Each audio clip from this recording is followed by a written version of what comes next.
first thing that we want to do is go to the website web.whatsapp.com and you'll see this screen. Now you want to go grab your smartphone. On our cell phones, we will click WhatsApp.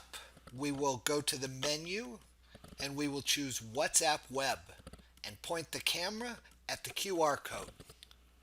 And now when we return to web.whatsapp.com, we see exactly what we see on our cell phones. We see the typical WhatsApp screen, and now we can communicate using our computers instead of our phones. That way, when you're working from home, you don't have to have two devices handy. You can communicate via WhatsApp direct from your computer. And that, you must admit, is pretty cool.